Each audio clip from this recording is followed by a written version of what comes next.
आपने एक आम लड़के से क्रिकेटर बनने तक की जर्नी के बारे में तो कई बार सुना होगा, पर क्या आपने कभी एक क्रिकेटर को इंडिया का एक सक्सेसफुल बैंकर बनते हुए देखा है? जी हाँ, आपने सही सुना। आज हम बात करने जा रहे हैं 61 ईयर ओल्ड इंडिया के 5th richest man Kotak Mahindra bank के एम्पायर को खड़ा करने वाले बैंकर उदय कोटक के बारे में। अगले कुछ मिनटों में हम आपको बताने जा रहे हैं एक ऐसी इंस्पायरिंग जर्नी जिसे देख आप अगली बार किसी चीज से हार मानने से पहले हमेशा इस कहानी को याद जरूर करेंगे। उदय कोटक का जन्म 1959 में मुंबई के एक upper middle class Gujarati Lohana family में हुआ था। उदय 60 लोगों की एक जॉइंट फैमिली में बड़े हुए। उनकी फैमिली का कॉटन और एग्रीकल्चरल कमोडिटीज में ट्रेड करने का बिजनेस था। उदय को बचपन से सिर्फ 2 चीजों में रुचि थी, पहला क्रिकेट और दूसरा मैथमेटिक्स।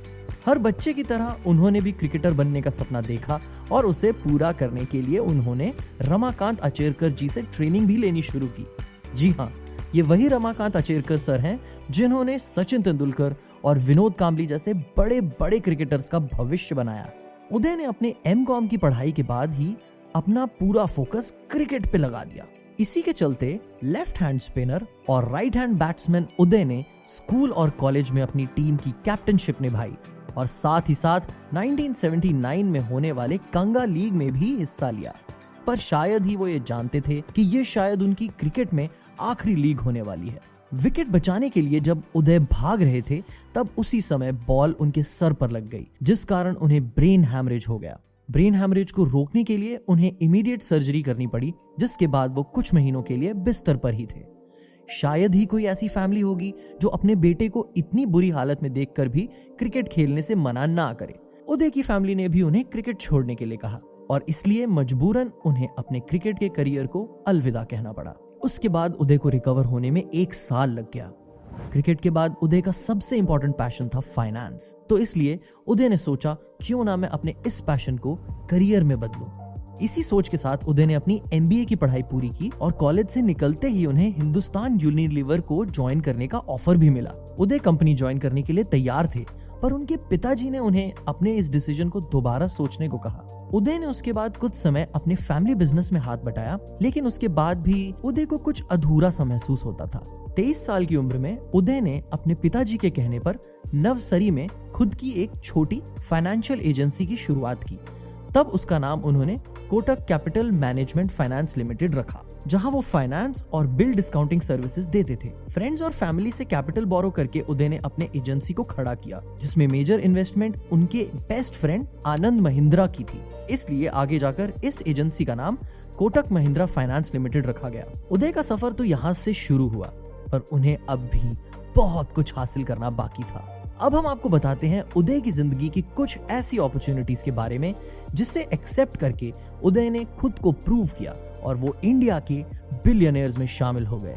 1980s में उदय ने ये नोटिस किया कि एक और नेल्को टाटा कंपनी की सब्सिडरी कंपनी अपने वर्किंग कैपिटल के लिए बैंक से 17% पर एनम की रेट पर पैसे उधार लेती थी। वहीं दूसरी ओर उसके दोस्त बैंक में 6% पर एनम के इंटरेस्ट रेट से पैसा जमा कराते थे। उदय ने यहाँ अपॉर्चुनिटी देखी और अपने दोस्तों को बैंक द्वारा दिए गए रिटर्न से दुगना यानी कि 12% की ऑफर दी। बस बदले में उन्हें अपना पैसा नेल्को कंपनी को उधार देना होगा। क्योंकि नेल्को टाटा ग्रुप की कंपनी थी, तो उदय के दोस्तों को उस पर पूरा भरोसा हुआ। उसके बाद उदय ने ये प्रपोजल नेल्को के सामने रखा, लेकिन 12 नहीं 16% की रेट पर।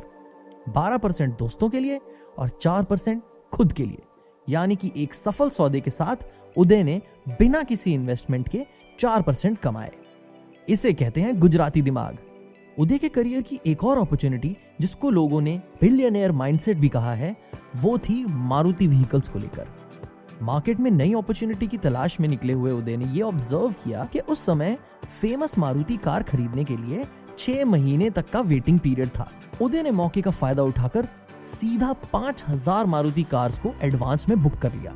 ये एक बहुत ही बड़ी और रिस्की गैम्बलिंग थी, मगर कहते हैं ना कि किसी भी बिजनेस में सक्सेसफुल होने के लिए बड़े से बड़े रिस्क उठाने पड़ते हैं, और उदय ने भी यही किया।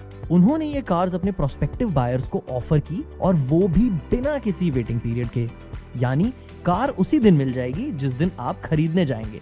बायर्स के पास इससे बेहतर ऑफर नहीं था, इसलिए उन्होंने उदय से कार्स 13% कार लोन के रेट पर खरीद ली। इस तरह उदय ने finance, bill discounting, distribution and brokerage, investment banking, stock broking, life insurance, car finance और म्यूचुअल फंड्स जैसे सेक्टर्स में कामयाबी हासिल की। 2003 में कोटक महिंद्रा फाइनेंस लिमिटेड को आरबीआई की तरफ से बैंकिंग लाइसेंस मिला और कमाल की बात यह है कि कोटक महिंद्रा ये बैंकिंग लाइसेंस प्राप्त करने वाली पहली नॉन बैंकिंग फाइनेंस कंपनी थी। देखते ही देखते 2014 में कोटक महिंद्रा बैंक इंडिया की second largest scheduled commercial bank बन गई, जिसकी 1270 से भी ज्यादा ब्रांचेस हैं। तो ये थी उदय कोटक की कहानी, जो हमारे देश की सबसे बड़े सेल्फ मेड सक्सेस स्टोरीज में से एक है। इसलिए आज उनकी नेट वर्थ $14.8 बिलियन की है। उदय कोटक का हमेशा से यही फंडा रहा है कि अपॉर्चुनिटी के साथ परेशानी ये है कि वो कब आती है इसकी घोषणा नहीं करती। अपॉर्चुनिटी चले जाने के बाद ही आपको एहसास होगा कि आपने उसे मिस कर दिया। तो इस फंडे को लेकर आपके क्या विचार हैं, नीचे कमेंट सेक्शन में जरूर बताएं।